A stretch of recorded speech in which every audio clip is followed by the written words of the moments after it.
Nós estamos, ao longo desse ano de 2024, nós estamos debaixo de uma palavra e nós temos, ao longo de todos esses meses, de fevereiro para cá, nós temos lido lá em Efésios, temos visto, que há uma luta, há uma guerra, há uma batalha sendo travada e muitas vezes nós não vemos, mas sentimos os efeitos dessa batalha, dessa guerra, no mundo espiritual e que nós não conseguimos ver, mas às vezes percebemos os movimentos acontecerem. E eu vou dizer uma coisa para você, nunca deixou de ser assim, nunca. Porque Satanás, o nosso inimigo, há um inimigo da nossa vida, nós temos um inimigo, e lá em Efésios a palavra de Deus diz que a nossa luta não é contra carne nem sangue, mas é contra o mundo espiritual, é contra demônios, é contra seres espirituais que são governados por Satanás e lutam contra a nossa vida. Por quê? Porque Satanás, ele considera o servo que teme a Deus e que serve a Deus. Ele está de olho, ele observa atentamente o servo que Deus usa, o homem e a mulher de Deus, a criança de Deus, as nossas crianças, os adolescentes, os jovens, eles são alvos, nós estamos na mira de um inimigo, e que existe, e que é intimidador, e que é mentiroso, que é enganador. Há uma luta, mas essa luta sempre existiu. Os servos de Deus, no passado, sempre passaram por grandes lutas, sempre passaram por grandes batalhas. Eu estava lendo essa semana uma curiosidade que eu não sabia, mas diz que o Coliseu, quando ele foi construído, esqueci o nome, Vespasiano, alguma coisa assim, ele foi construído por um imperador, melhor falar assim para não errar, ele foi construído por um imperador, só que esse imperador, ele não estava vivo quando o Coliseu foi inaugurado. Então o que aconteceu? O imperador daquela época, o divertimento, ou a diversão, melhor falando, daquele povo era que na arena eram jogados os cristãos. Os cristãos eram jogados naquela arena 100 dias de celebração. Na inauguração do Coliseu, 100 dias de inauguração, 100 dias de carnificina, 100 dias em que crentes eram jogados na arena para lutar com gladiadores, para serem pisoteados por touros, por animais pesados, para serem devorados vivos por leões no Coliseu, Então, o servo de Deus, o homem de Deus, aquele que realmente serve ao Senhor, que teme ao Senhor, que não nega ao Senhor, a batalha, ela sempre existiu, porque há uma guerra espiritual contra a minha e a sua vida. Há uma guerra, nós não podemos fechar os nossos olhos espirituais, naturais para isso. Há uma batalha para que a sua vida seja destruída. Há uma batalha para que o teu casamento seja destruído. Há uma batalha para que o seu relacionamento com os seus filhos seja destruído. Há uma batalha, filhos, para que o seu relacionamento com os seus pais seja destruído. E nós não podemos nos calar, nós não podemos fingir que nós não vemos isso, nós não podemos fingir, não podemos admitir que isso aconteça, porque se nós somos servos de Deus, nós precisamos nos vestir da armadura de Deus e lutar contra isso. Tudo que Satanás quer é a divisão, tudo que Satanás quer é a separação. Tudo que Satanás sempre quis ao longo da jornada do homem nessa terra, o caído, o destituído da glória de Deus, tudo que ele quer é destruir o homem, separar o homem de Deus, é separar, é dividir, e nós não podemos aceitar isso como servos de Deus. Nós precisamos lutar. Nós precisamos lutar com integridade, com decência, com o caráter de Cristo. Mas nós precisamos lutar firmemente, vestidos com a armadura. E fazermos tudo o que nos cabe fazer. E é tão interessante que no texto de Efésios, quando Paulo vem falando, você vai se tornar inabalável depois que você fizer tudo. Ele vem falando antes, se a gente voltar umas páginas, nós vamos ver que ele está falando de relacionamento. Ele fala de pais, de filhos, ele fala de casamento, ele fala de servos com o Senhor. É de relacionamento, porque a nossa vida é feita de quê, gente? De relacionamento. E se eu não sei me relacionar, eu vou trazer danos. Se eu sou alguém egoísta, eu vou trazer danos para o meu relacionamento. Se eu sou alguém invejosa, eu vou trazer danos para o meu relacionamento. Se eu não sei quem eu sou em Deus, eu vou trazer danos para os meus relacionamentos. Se eu não sei quem eu sou em Deus, o que Deus tem para mim, o que Deus espera, o propósito de Deus na minha vida, no meu local de trabalho eu vou ter conflito, porque eu vou me sentir o quê? Ameaçada o tempo todo. Na igreja eu vou me sentir ameaçada, mas eu vou dizer uma coisa para você, você não precisa, porque o teu lugar ninguém ocupa. A obra de Deus não vai parar se você não quiser fazer. Isso eu digo de cadeira. A obra de Deus não vai parar se você não quiser fazê-la, ou se você não fizer na sua integralidade, na sua totalidade. Se você falhar, a obra de Deus jamais vai ser detida. A igreja jamais vai parar. Mas aquilo que cabe a você fazer, que só você poderia fazer, não vai ser feito. Outro vai fazer, do outro jeito, de outra maneira, mas aquilo que Deus esperava ou espera ou entregou para você fazer, não vai ser desse jeito. Mas a obra não para. A vida não para, não é assim? Já disse o falecido? O tempo não para. A vida não para. Tudo muda. Tudo muda. O adoecido, ele se torna adoecido quando ele quer parar o tempo, mas o tempo não para. Para toda ocasião há um propósito. E se eu não entendo as fases da minha vida, eu não vou cumprir o propósito, porque eu vou estar numa fase atropelando a outra. Se eu não entendo que eu já mudei, Deus não muda, mas as fases da nossa vida mudam. Deus é imutável, Deus não muda. Então, eu estava pensando sobre isso, sobre a dificuldade que o homem enfrenta. Sabe uma coisa interessante que eu lembrei essa semana também, estudando a palavra de Deus, o texto que eu vou compartilhar com você? Eu lembrei que há muitos anos atrás, meus filhos eram pequenos ainda. Eu morava em Padre Miguel. E eu fui a Bangu, num dentista, em Bangu.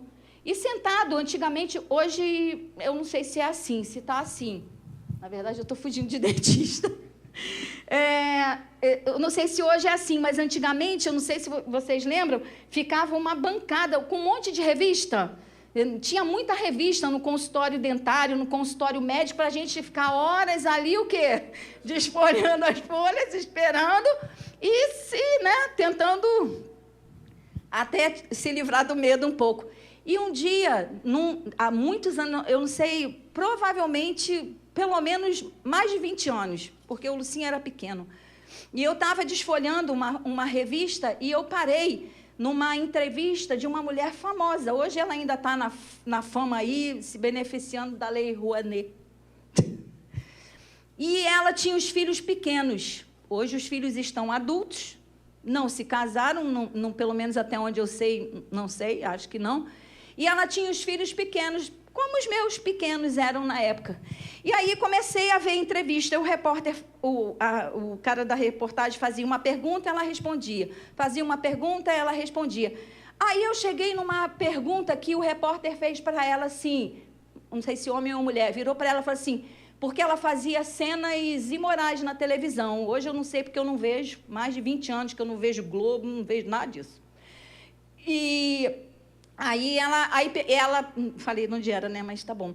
Aí perguntaram para ela assim, ó, seus filhos veem as suas cenas na televisão? Porque ela ficava, né? Fazendo cenas esquisitas aí pela televisão. Aí perguntaram assim, seus filhos veem as cenas que você faz? Seus filhos veem você sem roupa na televisão? Seus filhos veem você beijando um homem? Então, ela falou assim, não deixo meus filhos verem TV aberta. Quando eu li aquilo, eu levei um susto, mas foi como se Deus tivesse descortinado alguma coisa assim na minha mente, tivesse falado para mim assim, tá vendo? O lixo seus filhos podem ver. O que não presta está aberto para os seus filhos, mas para os dela não. Para os dela é TV fechada, que eu nem sabia que tinha isso na época, nem sabia. E ela disse ali, estava estampado. Quando eu olhei aquilo, Deus falou claramente comigo, tá vendo? É isso que o diabo quer. A sujeira é jogada para todos. Mas quem é esperto sabe que o que está fazendo e não presta, ela protege até onde pode os filhos. Mas aí na hora eu falei assim, os meus estão expostos, então, Senhor, então chega. Foi aí que eu parei definitivamente, tomei uma decisão de desligar a bonita, né?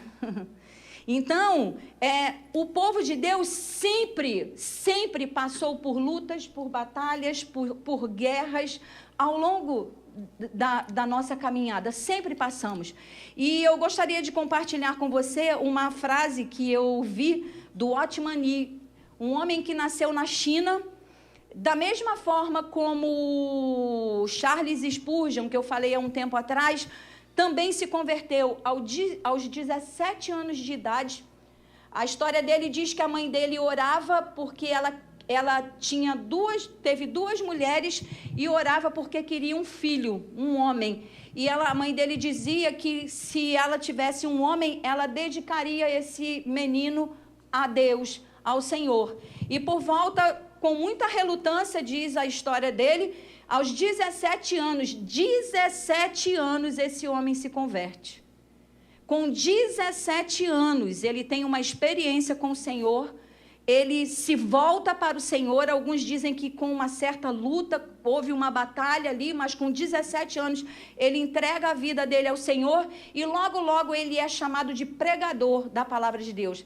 Não vou falar muito dele, muitas coisas aconteceram na vida dele, até que chegou um ponto que mudaram-se algumas coisas na China, a nível de governo, e um governante lá, disseram que ele era espião. Ele tinha uma igreja de mais de 3.000 membros, e aí ele dividiu a igreja dele, e disse que acusaram ele de espionagem, porque o governo estava entrando nesses grupos pequenos que ele criou, para observar, e denunciaram ele, disseram que ele estava envolvido, que ele era um espião. Prenderam ele, deram 15, uns falam 15, outros 20 anos de cadeia para ele, e quando ele estava para ser solto, para ser liberto, falaram para ele assim, olha, você vai ser solto, mas você está proibido de falar do Evangelho. E ele falou, isso eu não vou fazer. Então, disse que ele continuou preso, e depois a notícia que chegou era que ele havia morrido na prisão. Homens de Deus que Satanás considera. A Bíblia, em momento nenhum, e eu gostaria de compartilhar com você no Salmo 91, é um salmo que trata sobre as dificuldades da nossa vida, sobre os perigos que nós podemos encontrar na nossa vida, perigos visíveis ou perigos invisíveis, que nós podemos encontrar na nossa vida, mas que também traz para nós, no Salmo 91, promessas da parte de Deus, para aquele servo que o teme e que habita no seu esconderijo, no esconderijo do Altíssimo. A palavra de Deus, no Salmo 91, nos diz, nos fala, vai nos contar a respeito de muitas situações difíceis que o servo de Deus pode enfrentar. Mas aquele que habita no esconderijo do Altíssimo, esse que teme ao Senhor, será guardado e protegido por Ele. Não significa que nós não passaremos por tribulações.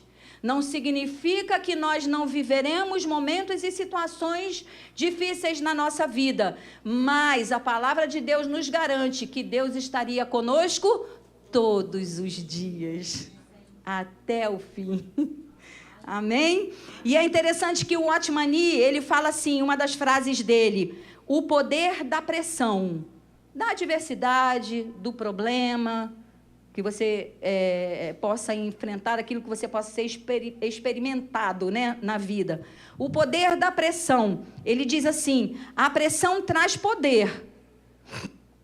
O poder de um crente nunca será maior do que a pressão que ele suporta.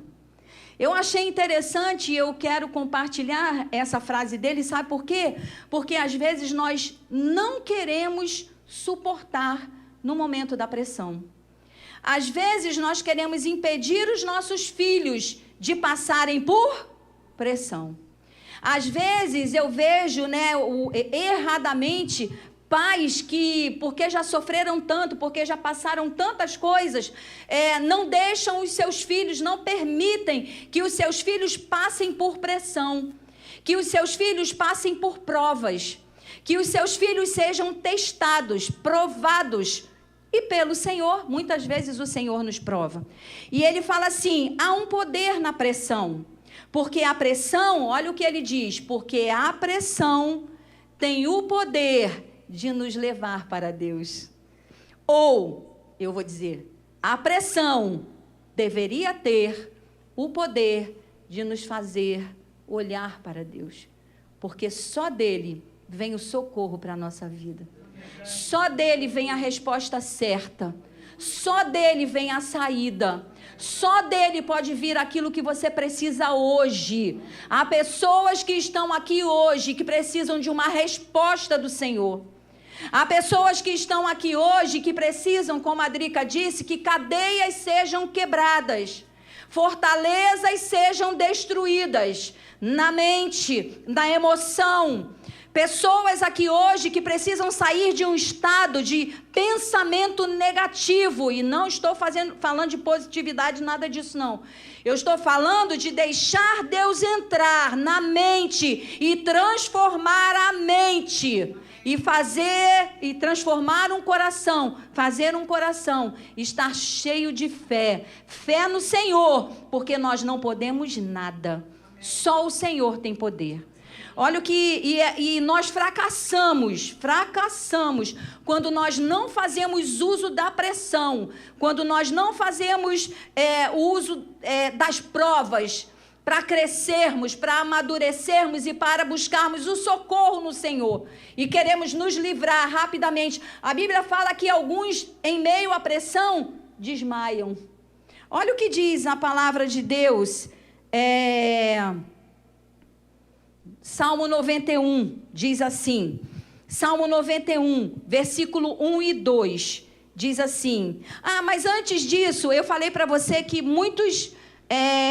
os apóstolos, os discípulos, os homens de Deus sempre enfrentaram muitas dificuldades, sempre passaram por pressão, sempre passaram por provas, por momentos em que a fé era provada, por momentos em que eles eram experimentados por Deus, ou pela pressão, ou pela situação.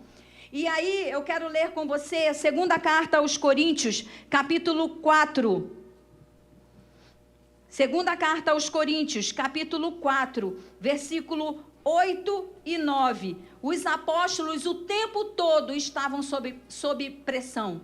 O tempo todo com a sua vida correndo risco. O tempo todo sendo ameaçados. E olha que lindo que essa carta, segunda carta aos Coríntios, capítulo 4, versículo 8, diz assim: de todos os lados somos pressionados, mas não desanimados. Aleluia! Ficamos perplexos, mas não desesperados.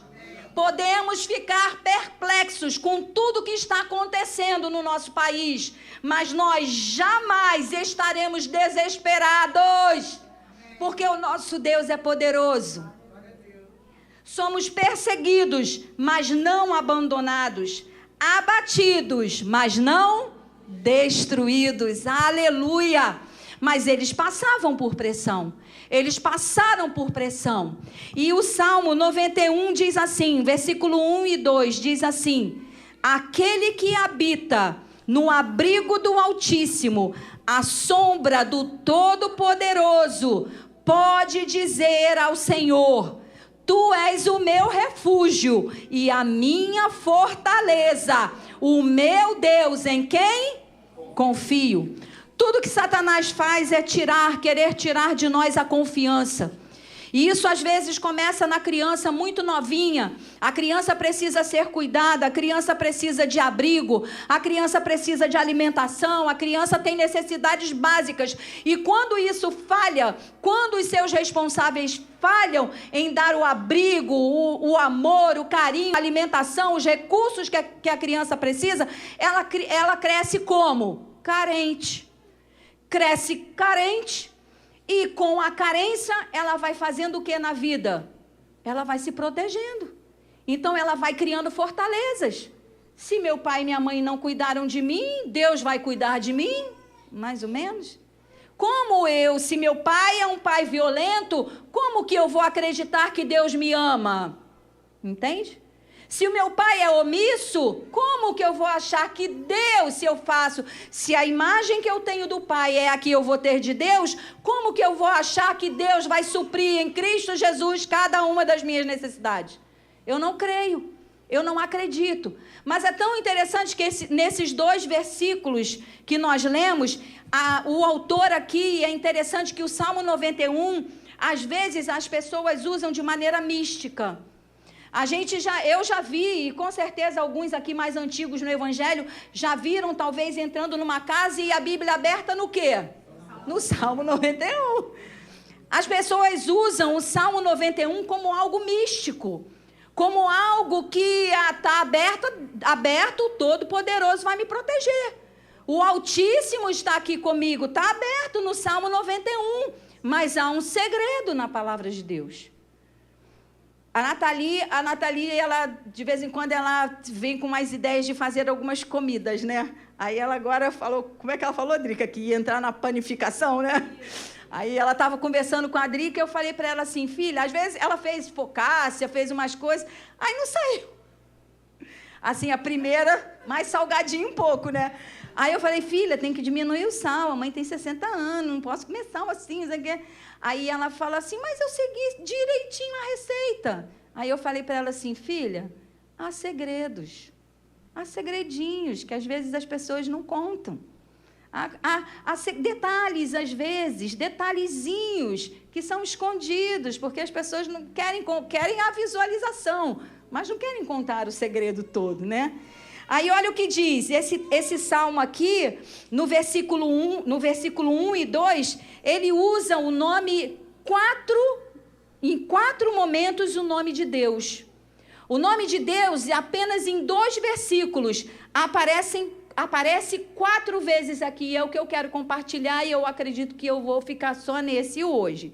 Salmo 91, versículo 1 diz assim, aquele que habita no abrigo do Altíssimo. Esse Altíssimo é o El Elyon. El Elyon, outro igual não há. Lembra? El Elyon. Quando o salmista, e outra coisa, a Bíblia não fala quem é o autor desse salmo. Alguns acreditam que seja Moisés, porque o 90 é de Moisés. Então, alguns, quem acredita que é Moisés, acredita porque assim, é como se fosse a mesma coisa, só que eles dividiram. E pela intimidade com o Altíssimo. E Moisés tinha essa intimidade, mas não se sabe ao certo. Então, o Altíssimo é o El Elyon, é o Deus que é superior a todos os deuses. É o Deus, ele é o maior. Ele é o mais elevado. Ele está acima de todos. Não há outro igual ao El Elyon.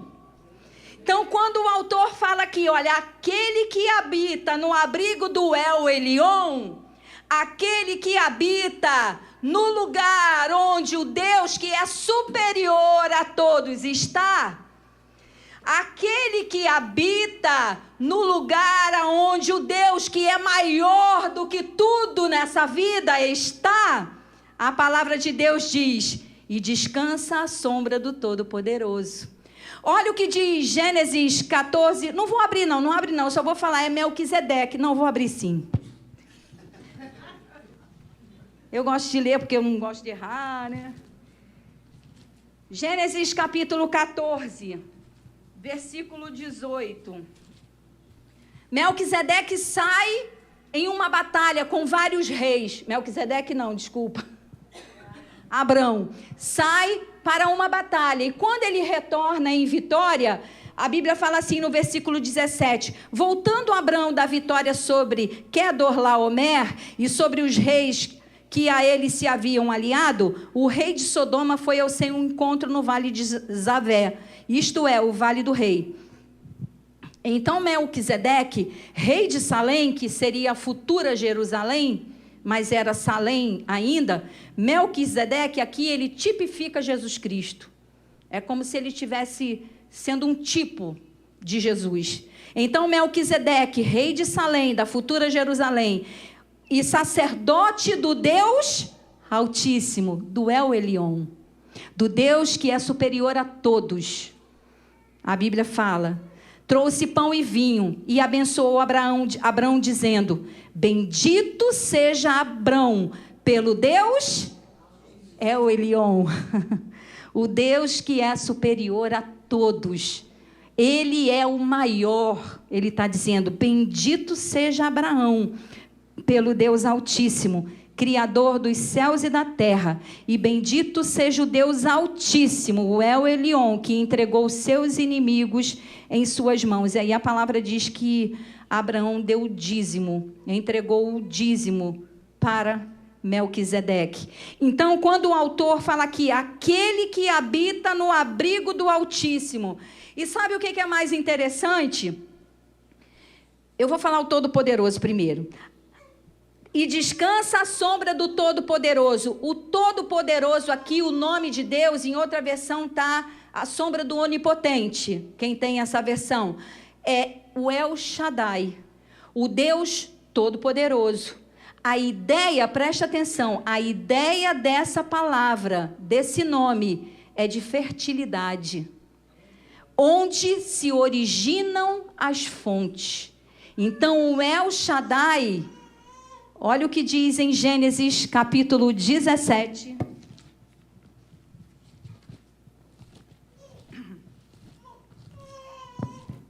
Versículo 1. Gênesis 17, 1.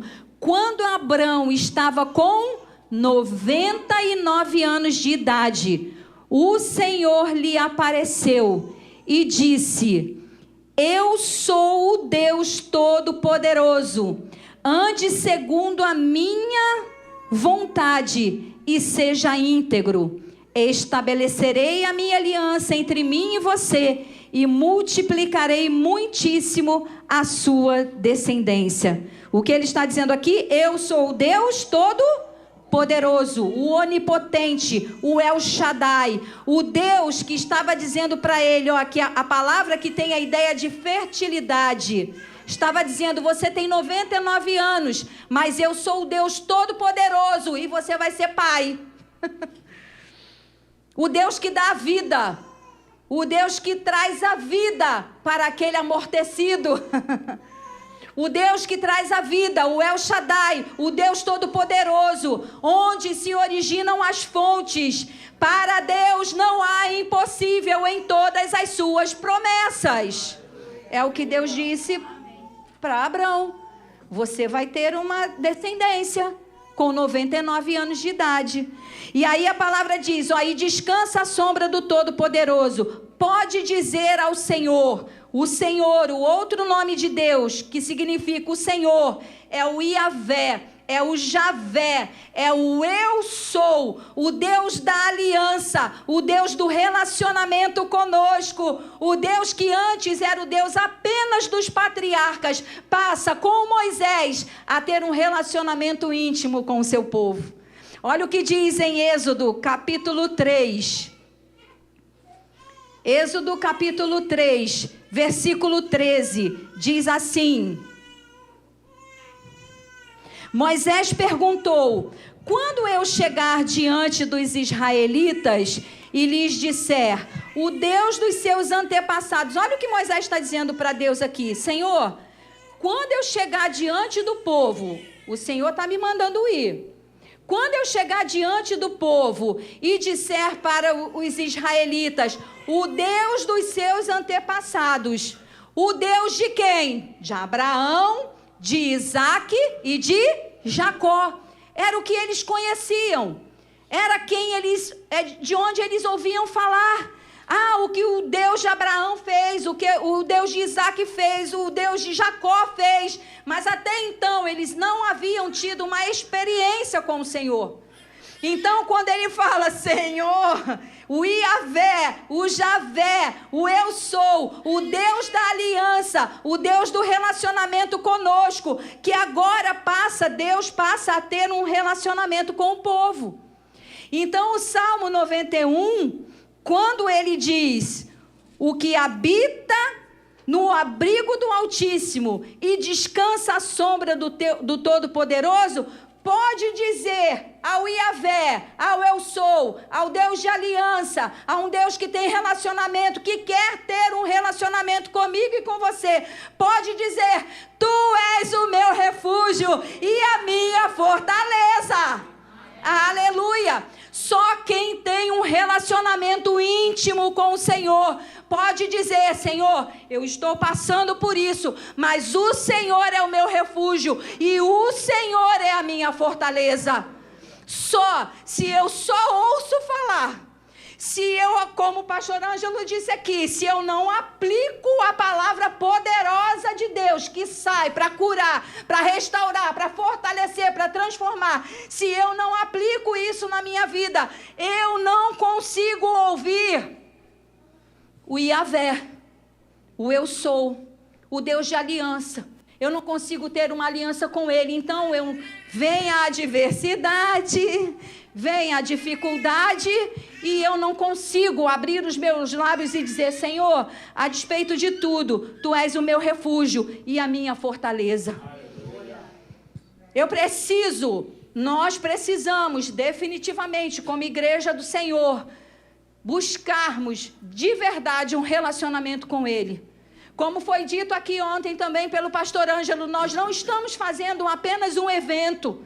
Não é apenas uma obrigação que eu tenho todo domingo de manhã e de noite de estar aqui. Mas é porque eu venho, porque eu sei que o Deus Todo-Poderoso está aqui. E eu quero me relacionar com Ele.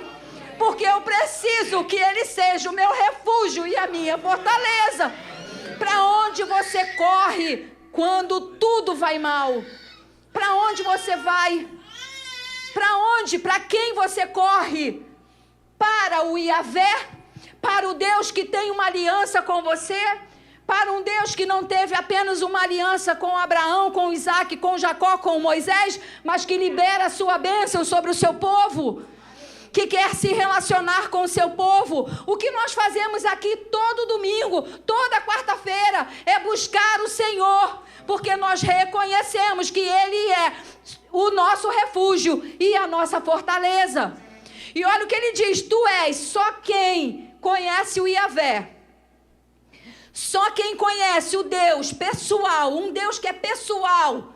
Eu não preciso viver um relacionamento com Deus por causa do relacionamento que meu marido tem com Ele, do relacionamento que meus filhos têm com Ele. Eu posso ter um relacionamento pessoal com o Iavé, com Javé, com o Eu Sou, com o Deus poderoso. Eu posso, Ele quer você. Ele quer você, e até quando você vai ficar ofendido? Nós estávamos conversando no discipulado quinta-feira, e estávamos falando sobre aquele livro, né? A isca de Satanás. Qual é a isca de Satanás? É a ofensa. É fazer você ficar ofendido. É fazer você ficar ofendido com Deus. É fazer você ficar ofendido com a liderança. Conosco vai ficar mesmo, porque nós não somos perfeitos. buscamos, sacrificamos, né? Sabe? Sacrificamos. Não vemos o que não podemos ver. Não vamos aonde não podemos ir. Não tocamos onde não podemos tocar. Não damos atenção para o que não devemos dar atenção. Então, tentamos, buscamos, mas é inevitável. É inevitável. Porque é inevitável você ter conflito dentro da sua casa. Quem aqui nunca teve um conflito dentro da sua casa? Quem aqui nunca? Alguém? Fale agora. Ou cale-se para sempre. Isso eu vou bater palma para você. Vou bater palma. Porque é impossível. Se você fica com raiva do seu marido, se você, marido, fica com raiva da sua mulher, acabou. E cabode. Não vai ter dos outros? Não é quem mais nós amamos? Deveria ser, né? Se nós temos crises, às vezes, com os nossos filhos, se às vezes nosso filho faz alguma coisa um pouco diferente do que a gente faria, a gente já se estremece todo, né? Não? Como que não vamos ter com o bonitinho que está sentado do seu lado aí? Fala para o seu irmão assim, ó, tenha paciência comigo. Lembra do Chaves? Ninguém tem paciência comigo. Alguns a gente vai ter. Alguns a gente vai ter que ter um pouquinho mais. Outros um pouquinho menos, né? Mas calma, calma. Só não há jeito para a morte. Deus pode consertar o restante todo. E morrendo, a gente vai para Ele, né? Morrendo, vamos... Acabou tudo isso. Acabou essa loucura toda que é a vida. Ora ama, ora odeia. Ora você é uma bênção, ora você é o capeta em forma de pessoa. Não? É isso. E eu vou falar aqui sobre o último pedaço desse versículo 2 que diz assim, ele fala, né? Aquele que tem o Senhor como Yahvé, como seu Deus, o Deus de aliança, ele pode dizer, tu és o meu refúgio e a minha fortaleza. Em outras versões fala meu baluarte. E ele fala assim, o meu Deus em quem confio. E esse Deus é o Elohim, é o Deus supremo, o único e verdadeiro Deus, o Deus de Israel, o Deus todo-poderoso, o Bereshit Bará Elohim, o Deus que é poderoso e criador de todas as coisas, o criador da sua vida. Gênesis capítulo 1, versículo 1, diz assim, no princípio Deus, no princípio Elohim, criou os céus e a terra. A Bíblia fala que aquele que habita no esconderijo, no abrigo do Altíssimo e descansa à sombra do Todo-Poderoso, esse pode dizer ao Senhor, tu és o meu refúgio e a minha fortaleza, o meu Deus em quem confio. Vamos ficar de pé?